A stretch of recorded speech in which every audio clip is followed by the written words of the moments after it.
आप इस सदन के रक्षक हैं। आपके दफ्तर के अंदर क्या बातचीत हुई है? क्या हम बताएं कि प्रधानमंत्री मोदी जी ने आपके दफ्तर के अंदर क्या क्या बातें की हैं? हम नहीं कहते। कोविड के चाहिए माननीय अध्यक्ष जी, बताना चाहिए। बताइए,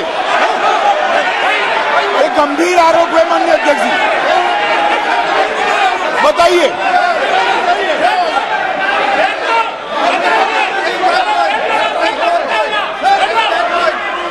सर, प्रधानमंत्री जी का लेंगे आप, प्रधानमंत्री जी का नाम लेते हुए और चेयर का नाम लेते हुए ऐसा अनाप शनाप आरोप नहीं लगा सकते। वो उनको बताना चाहिए। दफ्तर में जो बात हम आपके विश्वास में रखते हैं और आप जो बात हमें कहते हैं उसकी भी विश्वसनीयता हम बचा के रखते हैं। एक मिनट आप सब एक मिनट बैठिए। एक मिनट मैं बैठा हूं ना। माननीय सदस्य, कभी भी कोई भी विषय, ये मेरा चेंबर भी सदन है, आप जानते हैं, वरिष्ठ नेता हैं, कभी भी ऐसी टिप्पणी नहीं करना चाहिए जिसका कोई तथ्य और सत्य ना हो। मेरा कहना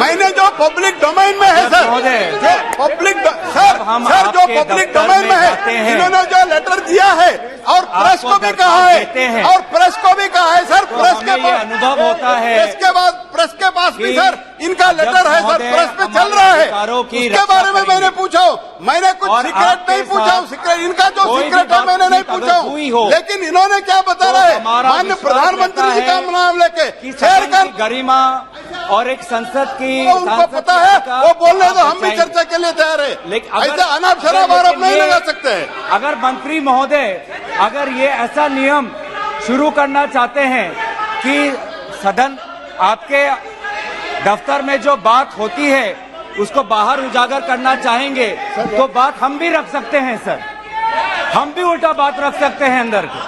तो इस प्रकार के आप संसदीय मंत्री हैं, आप इस पब्लिक डोमेन में please understand, it is in the public domain, it is in the media, it is in the social media, what are you talking? हमारे अध्यक्ष महोदय के दफ्तर में जो बातें करते हैं उसको इस प्रकार से आप उसका उल्लंघन मत करिए। आप संसदीय मंत्री हैं, आप तो अपना कर्तव्य याद रखिए। आपका लेटर पब्लिक डोमेन में है, याद रखिए, आप तो अपना कर्तव्य याद रखिए। अध्यक्ष महोदय, अब एक मिनट, महत्वपूर्ण विषय पर चर्चा कर रहे हैं। कोई भी ऐसा, हम इस सदन की गरिमा के अनुसार बोले, सदन की परंपराओं के अनुसार बोले। अविश्वास प्रस्ताव एक गंभीर प्रस्ताव है, तो मेरा सभी सदस्यों से आग्रह है कि वह चर्चा को गंभीरता से करें तो उचित रहेगा। गौरव गोगोई जी। अध्यक्ष महोदय, मैं इस प्रस्ताव को आपके समक्ष रखता हूं और आपकी अनुमति की अपेक्षा करता हूं कि मैं अपना वक्तव्य रखूं। अध्यक्ष महोदय, मैं सबसे पहले आपका आभार प्रकट करता हूं कि आपने इंडिया अलायंस के इस अविश्वास प्रस्ताव को आपने स्वीकार किया।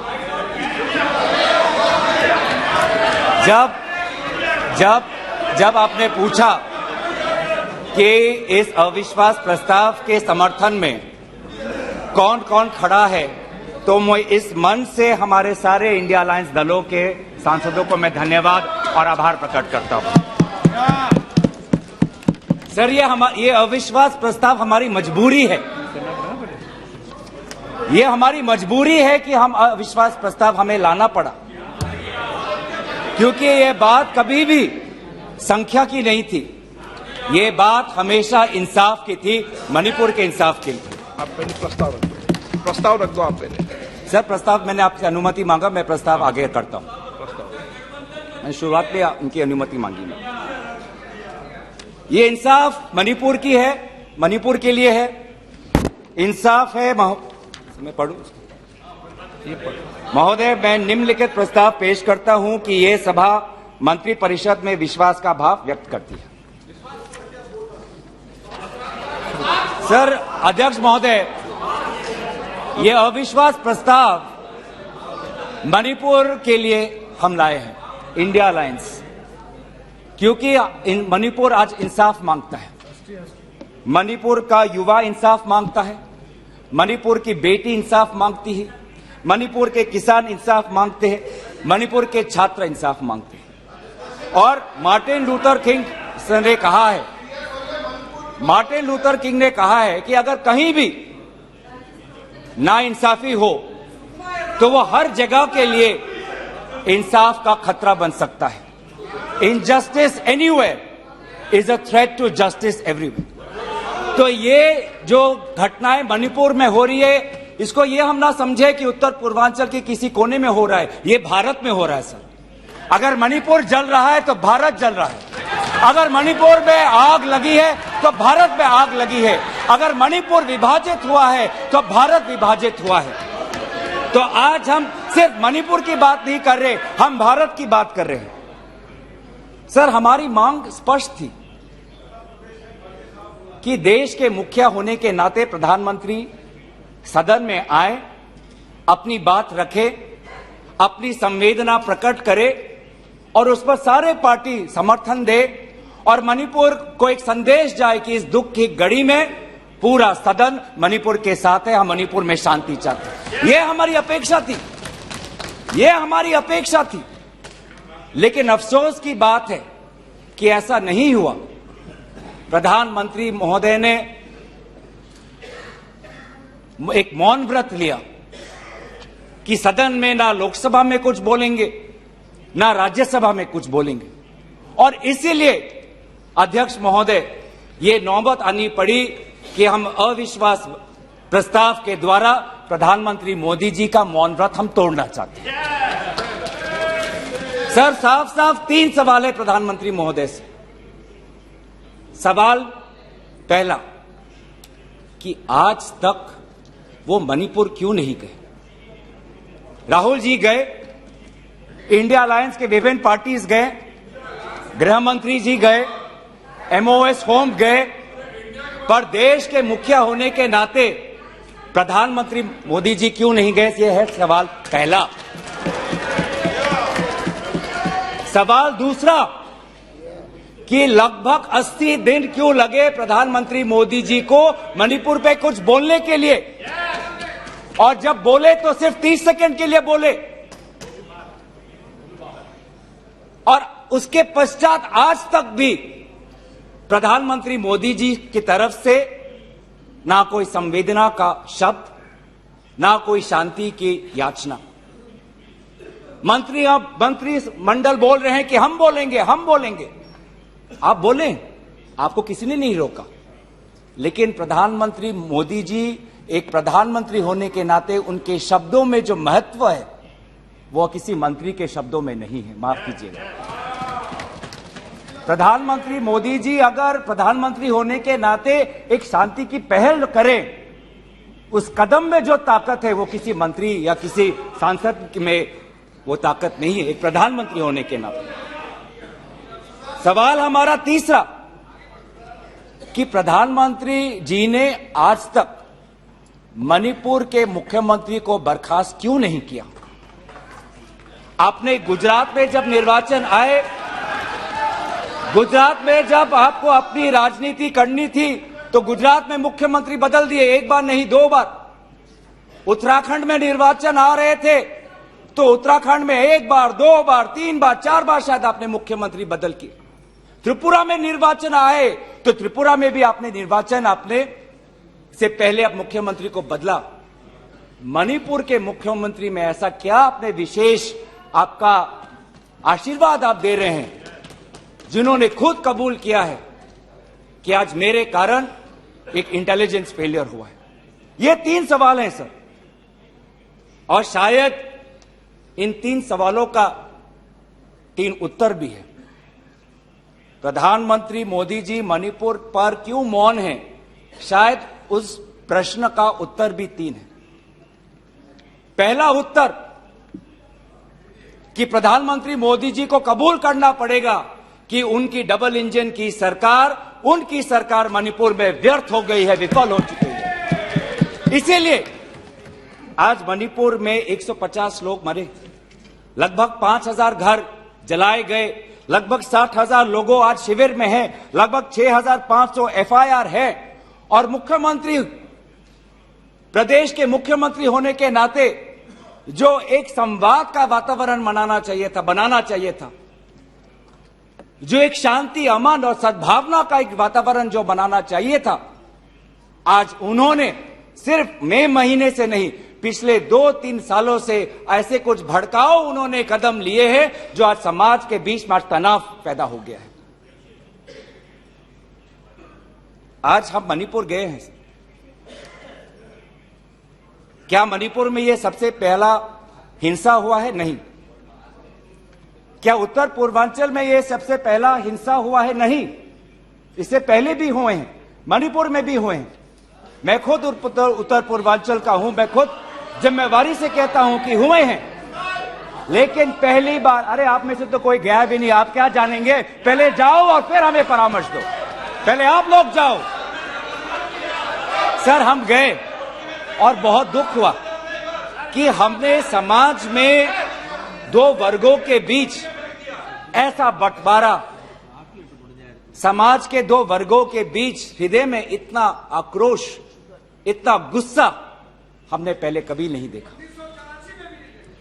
हमने पहले कभी भी नहीं देखा कि आज समाज का एक वर्ग दूसरे के प्रति बदले की भाषा का प्रयोग कर रहा है। हमने कभी भी नहीं देखा कि एक प्रदेश में एक ऐसी लकीर खींच दी गई है कि पहाड़ पे एक वर्ग के लोग रहते हैं और वैली में एक वर्ग के लोग रहते हैं। अफसोस की बात है सर कि जो सरकार एक इंडिया की बात करती है, आज उन्होंने 2 मणिपुर आपने बना दिए हैं। आपके राजनीति से 2 मणिपुर आज बन गए। मैं मणिपुर के मुख्यमंत्री को, इस सदन से पूर्व प्रधानमंत्री वाजपेयी जी की राजधर्मों को याद करने के लिए सलाह दूंगा, जिन्होंने कहा कि राजा के लिए, शासक के लिए प्रजा में भेद नहीं हो सकता, ना जन्म के आधार पर, ना जाति के आधार पर, ना समुदाय के आधार पर। सर, आज इस माहौल में अगर सबसे ज्यादा पीड़ा किसी को झेलना पड़ा है तो महिलाओं और बच्चों को। हमने देखे हैं वो वायरल वीडियो में, उनका मैं उल्लेख नहीं करना चाहूंगा, उससे सबको पीड़ा हुआ। पर ऐसे मुख्यमंत्री जी ने स्वयं कहे कि ऐसे 100 FIRs हैं। हम भी गए हैं सर, इंडिया डेलीगेशन, हमारे संसदीय दल, उस परिवार से हम मिलके आए हैं जिसमें 2 महिलाओं के साथ इतना बुरा व्यवहार हुआ, अत्याचार हुआ। हमने ऐसे भी एक परिवार से मिले जिसमें एक 80 साल की महिला, जो एक स्वतंत्रता संग्रामी की पत्नी थी, उसको घर के अंदर बंद करके जिंदा जला दिया। जो 2 महिला जिसको लेकर आज सुप्रीम कोर्ट तक ये बात गई है, उसमें से एक महिला का पति कारगिल में हमारे देश के लिए हमारी सीमा को सुरक्षा कर रहा था। वो कारगिल का जवान बोल रहा है, मैंने देश को बचाया पर मैं अपने घर और अपने परिवार को नहीं बचा पाया। जब हम उनसे मिलते हैं तो हमको क्या कहें? आप लोग कहते हैं हम फोटो ऑप करने गए थे। सर, दुख के समय में संवेदना उनको देने गए थे। आज महिलाओं, बच्चों के साथ आऊंगा, अब सारे बातों पे आऊंगा, सब पे आऊंगा। धर्मीय जगह को भी बख्शा नहीं गया। धर्मीय अनुष्ठान पर भी आज भीड़ घुसी और उसका असम्मान किया। आज इंटरनेट नहीं है। आप कहते हैं कि सब नॉर्मल है, स्थिर है, आज भी इंटरनेट नहीं है, बच्चे स्कूल नहीं जा पा रहे, लोग अपनी बातें नहीं रख पा रहे। आज भी कितनी महिलाओं पर अत्याचार हुआ है, वो अपनी बात ही नहीं रख पा रहे। वो तो वीडियो वायरल हो गया, नहीं तो मुझे लगता था कि आज तक प्रधानमंत्री मोदी जी मौन रहते अगर वीडियो वायरल नहीं होता। पर ऐसे हजार से ऐसे अत्याचार हुए। लेकिन वहां के मुख्यमंत्री क्या कहते हैं? अभी ड्रग्स के ऊपर वो बोलते हैं कि ये सब ड्रग्स के लिए हुआ है। अध्यक्ष महोदय, बहुत गंभीर पूर्वक मैं ये बात आपके समक्ष सदन में रख रहा हूं कि मणिपुर के मुख्यमंत्री के कार्यालय से जब एक ड्रग माफिया के बड़े नेता को वहां की पुलिस ने पकड़ा तो मुख्यमंत्री के दफ्तर से फोन गया कि उस ड्रग के माफिया को बचाओ, रिहा करो। और वो ड्रग का माफिया कौन था? वो ड्रग का माफिया आप ही की दल के ऑटोनोमस डिस्ट्रिक्ट काउंसिल के चेयरमैन थे, जो वहां पे जब इटोचा सिंह को पकड़ा गया, लोयांग नांगबंग इटोचा, जब इस व्यक्ति को पकड़ा गया तो मुख्यमंत्री के दफ्तर से फोन गया कि इसको रिहा करो। और ये इटोचा कौन है? वहीं के राज्य सरकार के पीएचई मिनिस्टर सुशील द्रो के भाई हैं।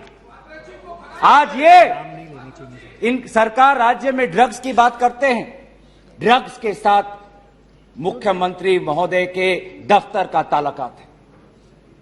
ये बात मैं नहीं कर रहा, वो पुलिस अफसर जिनको इनकी राज्य सरकार ने मेडल दिया, वो आज वो बात कर रही है कि ये सरकार ने मुझे मेडल दिया और यही सरकार मुझे ड्रग्स से जुड़े हुए इनके दल के नेताओं को छोड़ने के लिए कह रही है। उन्होंने अपना मेडल वापस कर दिया राज्य सरकार। पॉपी फार्मिंग की बात करते हैं।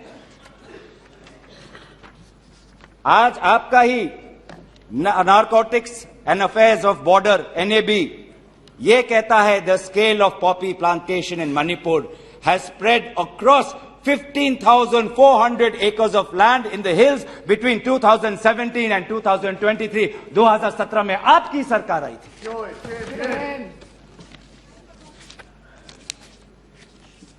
आज इंडियन फॉरेस्ट सर्वे रिपोर्ट 2021 में कहता है that within 2 years time the forest area of Manipur has decreased by 248.63 square kilometers। ये आपके सरकार के नजर के सामने वहां के जंगलों को काटा जा रहा है और पॉपी फार्मिंग को बढ़ावा दिया जा रहा है। गृह मंत्री ड्रग्स को लेकर बार बार वक्तव्य देते हैं, लेकिन गृह मंत्री महोदय आपको भी पता है कि पिछले 5-6 सालों में ड्रग्स की ये समस्या कमी नहीं, थमी नहीं, बढ़ती जा रही है। लगभग 2017 में एनसीआरबी का डेटा है 1113 केसेस, 2021 में 3611। तो ड्रग्स की समस्या आज बढ़ती जा रही है। तो कहीं ना कहीं प्रधानमंत्री जी चाहते हैं कि वो मौन रहे ताकि उनकी राज्य सरकार की छवि धूमिल ना हो, क्योंकि उनको छवि से लगाव है। चाहे लोगों पे अत्याचार हो, ड्रग्स की समस्या बड़ी हो, ये उनके लिए महत्व नहीं रखता।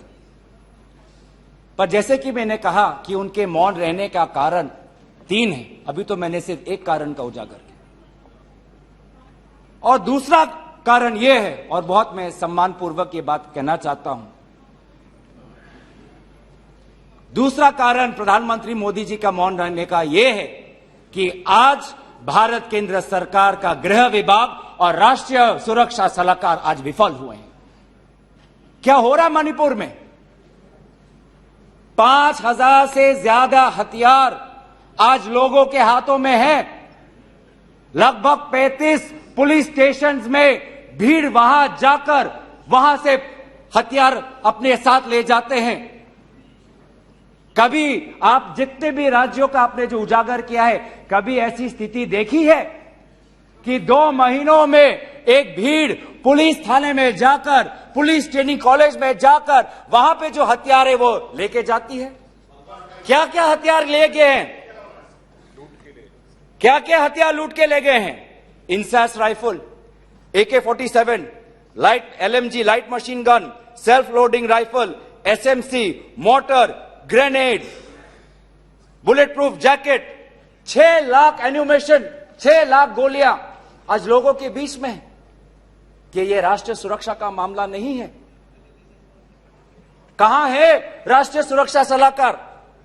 ये जो बंदूक है, ये जो गोलियां हैं, किस पर चलाएंगे?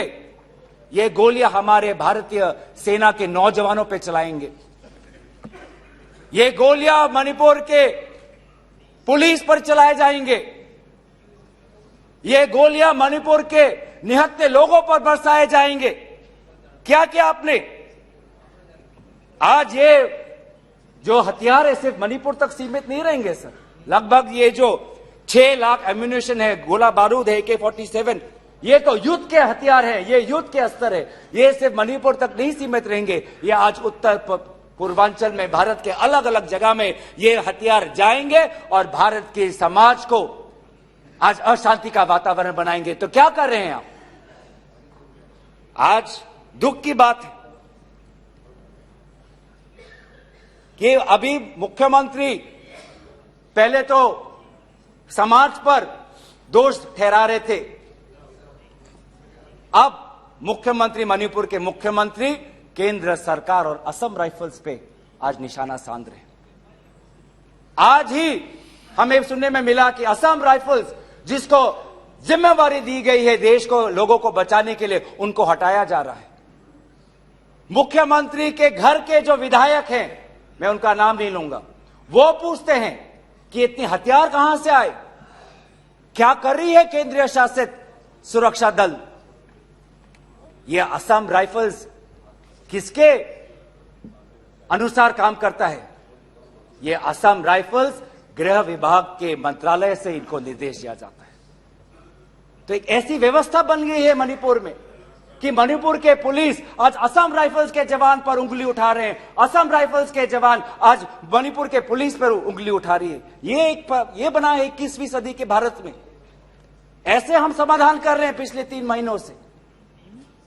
आज सुप्रीम कोर्ट ने जो जांच कमेटी बैठाई, उससे साफ साफ साबित होता है कि सुप्रीम कोर्ट ने भी आज केंद्र सरकार और राज्य सरकार के जो काम है उसको स्वीकार नहीं किया है। आज इसीलिए कमेटी बैठाई गई है। मैं पूछना चाहूंगा कि गृह मंत्री, आपने एक 51 मेंबर्स का कमेटी बैठाया, कितने बार वो कमेटी बैठी?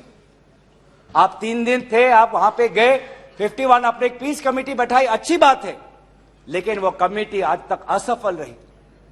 गृह मंत्री ने कहा कि मैं 15 दिन बाद में आऊंगा, पर गृह मंत्री 15 दिन हो गए हैं पर मणिपुर में दिखाई नहीं दिए।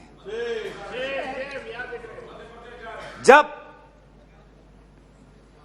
एक suspended insurgency group UKLF, United Kuki Liberation Front का चेयरमैन SS हाउकेप लीगल बयान में, एफिडेविट में यह बात कहता है कि भाजपा ने 2017 और 2019 के निर्वाचन में एक उग्रपंथी संगठन का उन्होंने सहयोग लिया। एक लीगल एफिडेविट में यह बात लिखा है। यह है इनका राष्ट्रवाद, यह है इनका राष्ट्रवाद, जो राष्ट्रवाद देश की अखंडता को आज सत्य के दांव पे आज भूल चुका है। यह राष्ट्रवाद है कि जो आज देश की अखंडता के साथ खिलवाड़ कर रहा है। आज उत्तर पूर्वांचल में आपके बड़े बड़े जो भी बातें हैं सारे अभी तक नाकाम रहे। NRC की बात करते हैं, आज तक NRC असम में लागू नहीं हुआ। CAA की बात करते हैं, ऐसा एक माहौल वहां पे हुआ कि पूर्व जापान के प्रधानमंत्री असम नहीं जा पाए। नागा पीस फ्रेमवर्क 8 साल हो गए, अभी तक हमने नहीं देखा कि ये नागा पीस फ्रेमवर्क में हुआ क्या है। गृह मंत्री आज नागा विधायक से अलग से मिलते हैं, मणिपुर के से आए हुए कुकी विधायक से अलग से मिलते हैं। क्यों नहीं आप सबको एक साथ मिलकर बुलाएं और शांति की अपेक्षा करें? ये अलग अलग मीटिंग क्यों? ऐसे उत्तर पूर्वांचल की समस्या नहीं सुलझेगी कि अगर आप समाज, जाति, धर्म के आधार पर बंटवारा करें। आपको साथ में लेना पड़ेगा। पहली बार हम ये देख रहे हैं कि 2 उत्तर पूर्वांचल के राज्य असम और मिजोरम के पुलिस अफसर एक दूसरे पे गोली चला रहे। ये आपकी राष्ट्रीय सुरक्षा की नीति है। इसी बात का उजागर राहुल गांधी जी ने इस सदन में किया था जब उन्होंने आपको चेतावनी दी थी कि आप उत्तर पूर्वांचल के साथ खिलवाड़ कर रहे हो। उत्तर पूर्वांचल हमारे देश का हिस्सा है, इन्होंने कहा था। आज जो तीसरा कारण मैं आना चाहता हूं, जिसके कारण प्रधानमंत्री मोदी जी मौन है।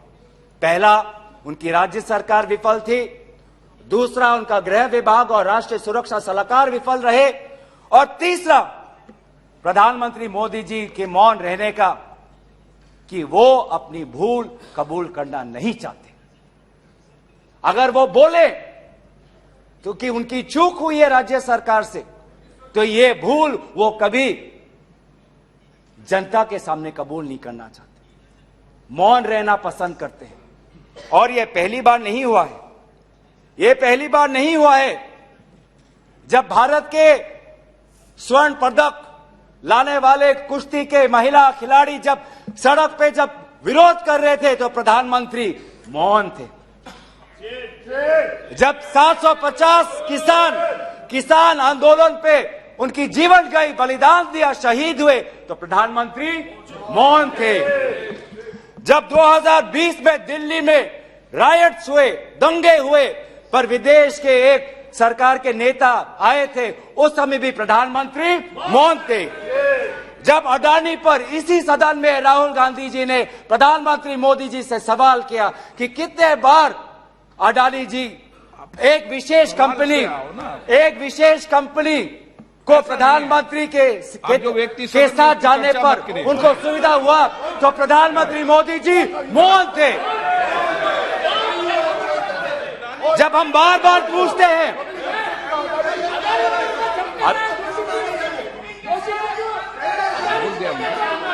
सर बड़ी आश्चर्य की बात है कि सर कि अभी तक मैंने प्रधानमंत्री का नाम लिया, अभी तक मैंने मुख्यमंत्री का नाम लिया, अभी तक मैंने गृह मंत्री का नाम लिया, अभी तक इनकी तरफ से विरोध नहीं आया, लेकिन जब एक विशेष कंपनी के मालिक का नाम लिया तो ये सारे मंत्री और सांसद खड़े हो गए।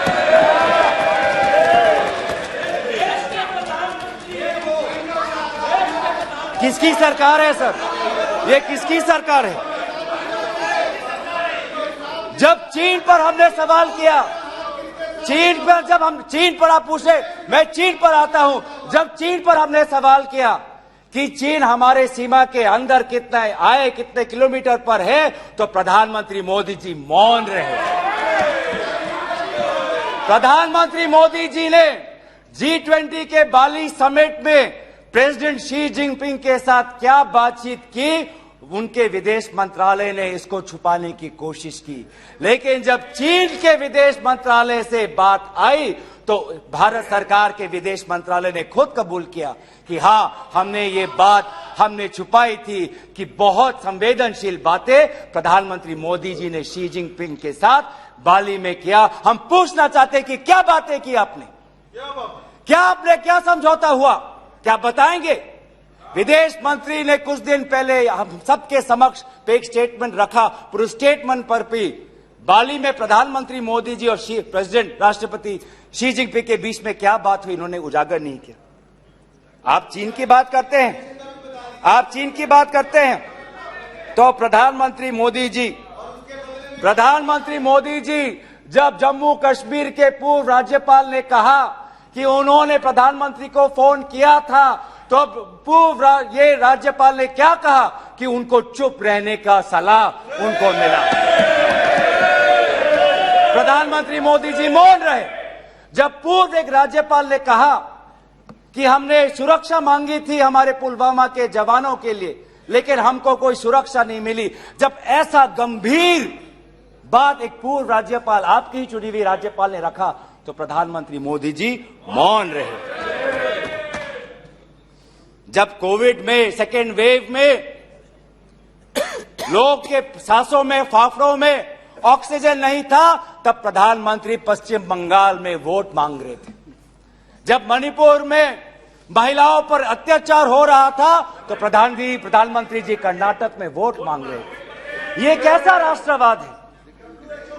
ये कैसा राष्ट्रवाद है जो देश से ऊपर अपने सत्ता को ज्यादा महत्व देता है? इस देश के इतिहास में हमने दूसरे प्रधानमंत्री भी देखे हैं।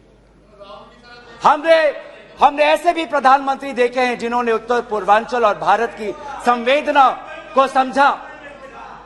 मैं उदाहरण देना चाहता हूं, जब असम में हमारा असम अकॉर्ड हुआ 1985 में, तो असम में हमारी कांग्रेस की सरकार थी, लेकिन शांति के पहल के लिए उस समय के पूर्व प्रधानमंत्री राजीव गांधी जी ने कहा कि कांग्रेस की सरकार बर्खास्त होनी चाहिए, हम एक निर्वाचन लाना चाहते हैं ताकि शांति आगे बढ़े। ये हमारा राष्ट्रवाद है कि दल से ऊपर हमारा देश, ये हमारा राष्ट्रवाद है। जब मीजो अकॉर्ड हुआ, सुन लीजिए, सुनने का धैर्य रखिए। जब मीजो अकॉर्ड हुआ 1986 में, तो मिजोरम में हमारी सरकार थी, लेकिन राजीव गांधी जी ने लालडेंगा जी के साथ समझौता करके मीजो अकॉर्ड उन्होंने स्थापना किया 1986 में, और वहां के पूर्व लालडेंगा जी मिजोरम के इंटरिम गवर्नमेंट के मुख्यमंत्री बने। और निर्वाचन यह है कि हमें सत्ता नहीं, हमें शांति चाहिए उत्तर पूर्वांचल में। अगर सत्ता खोनी पड़ी, दल का बलिदान देना पड़ा, तो उत्तर पूर्वांचल और देश की अखंडता के लिए हम वो बलिदान देने के लिए तैयार हैं। सोनिया जी को याद होगा, जब मीजो अकॉर्ड हुआ उसके अगले ही दिन राजीव गांधी जी और सोनिया जी मिजोरम गए थे, आइजवाल गए थे, और जगह जगह पर लोगों ने इन दोनों का स्वागत किया और उन्होंने कहा, स्वागत राजीव गांधी जी, वेलकम राजीव गांधी जी, आप शांति के प्रतीक हो। ऐसा पहल प्रधानमंत्री मोदी जी मणिपुर में क्यों नहीं करते? हम उनका समर्थन करेंगे, हम उनका समर्थन करेंगे। इस सदन में जब 2012 में असम में कोकराझार में जब हिंसा हुआ, तो इस सदन में, लोकसभा में, राज्यसभा में प्रधानमंत्री, हमारे पहले प्रधानमंत्री डॉक्टर मनमोहन सिंह जी ने इस सदन में उन्होंने बात रखी। जब कोकराझार में जब हिंसा हुआ, तो उसके 7 दिन बाद प्रधानमंत्री मनमोहन सिंह जी वहां पर गए और उन्होंने कहा, क्या कहा? उन्होंने कहा असम में जाकर, we are one people, we are one nation, we must live together as such, we must restore peace and calm throughout the area. ऐसी बातें प्रधानमंत्री मोदी जी क्यों नहीं कर? चलिए मेरे दल का नहीं, चलिए मेरे दल का नहीं, मैं आपके दल का उदाहरण देता हूं। जब 2002 में गुजरात में जब दंगे हुए, तो उस समय के प्रधानमंत्री वाजपेयी जी गुजरात गए थे, शाह आलम के वो रेफ्यूजी कैंप में गए थे।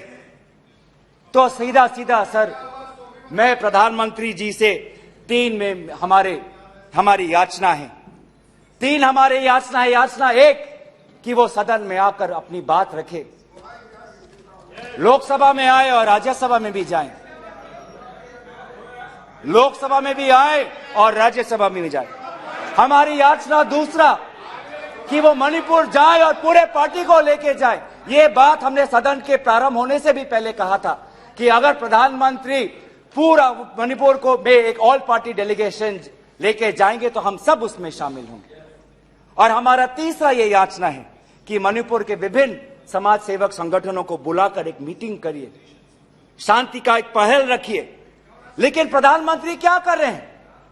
प्रधानमंत्री आज इंडिया अलायंस को बदनाम करने में तुले हैं, देश के नाम को आज बदनाम करने में तुले हैं। अफसोस की बात है, अफसोस की बात है,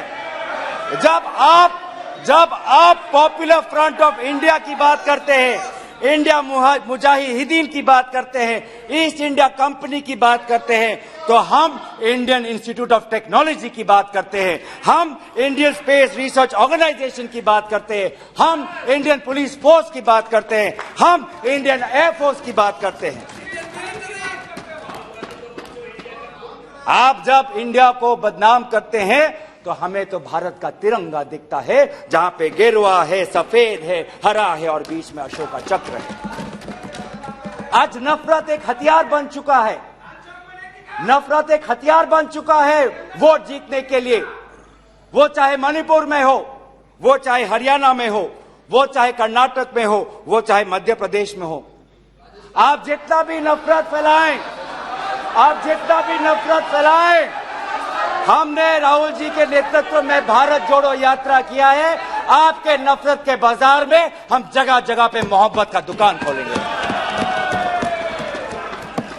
हम संविधान की सुरक्षा करेंगे। Our constitution that talks about equality, liberty, justice, fraternity, हम इस संविधान के आदर्शों की हम सुरक्षा करेंगे। आप पूंजीपतियों का विकास चाहते हैं, सबका विकास कहते हैं लेकिन करते हैं पूंजीपतियों का विकास, और वो भी सिर्फ 6 पूंजीपतियों का।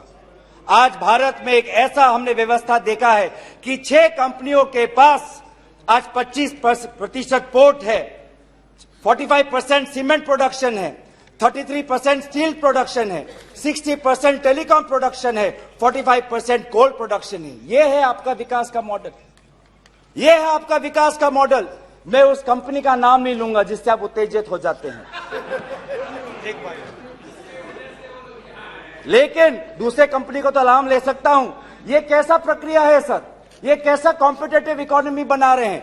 जब अप्रैल 2030 में श्री सीमेंट संघी इंडस्ट्रीज को खरीदना चाहता है तो जून में ही श्री सीमेंट पर आईटी का डिपार्टमेंट का रेड होता है, और जुलाई 2023 में श्री सीमेंट एक्विजिशन से बाहर निकलता है, और अगस्त में अडानी का अंबुजा सीमेंट संघी इंडस्ट्री को खरीदता है। ये इकोनॉमी बना रहे हैं, ऐसा इकोनॉमी आप बनाएंगे?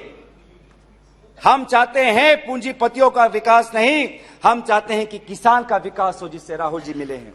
हम चाहते हैं वो मैकेनिक का विकास हो जिससे राहुल जी मिले हैं। हम चाहते हैं वो फैक्ट्री वर्कर का विकास हो जिससे हमारे पास आते हैं वो स्मॉल बिजनेस, वो ट्रेडर्स जो हमारे पास आते हैं, हम उनका विकास चाहते हैं। आप गरीबों की बात करते हैं, आपने गरीबों के साथ विश्वासघात किया है। आज टमाटर 2050 केजी में, पेट्रोल 102 लीटर का, एलपीजी 1200 रुपए सिलेंडर का, मिल्क आज दूध के दाम पे। आपको इकोनॉमी की बात करते हैं, लार्जेस्ट फास्टेस्ट ग्रोइंग इकोनॉमी की बात करते हैं, जाइए ये भाषा उस आजाद मंडी के उस आदमी के सामने वो रखिए जिसके आंसू आज पूरे देश ने देखा है, जो कहता है रो रो के कि मेरे पास पैसा नहीं है। ये जीडीपी और फास्टेस्ट ग्रोइंग इकोनॉमी की बातें उनको समझाइएगा। आजादपुर मंडी में राहुल जी गए, आप किसान की बात करते हैं, आपके डेटा में आज हमको मिला है कि लगभग 10,000 किसानों ने आत्महत्या कर दी है, जिसमें से किसान है, श्रमिक है, कल्टीवेटर्स है। ये है पार्लियामेंट में आज उत्तर आता है कि एमजीएनरेगा में 5 करोड़ लोगों को आज एमजीएनरेगा से बाहर कर दिया है। ये आपका विकास है? तो सर ये आप गरीबों पे विश्वासघात करिए, हम राजस्थान की तरह देश में महंगाई में हम राहत लाएंगे। आप आदिवासियों में अत्याचार करें, हम आदिवासी छात्र, महिलाओं और एनजीओ के साथ हम भारत को हम जोड़ेंगे और इंडिया को जिताएंगे। India that is a union of states we will protect and we will win. जो 2024 में भारत जीतेगा, इंडिया जीतेगा। इतना अहंकार मत करिए। इन्हीं बातों के साथ मैं अपना प्रस्ताव यहीं पे रखता हूं। धन्यवाद। निशिकांत दुबे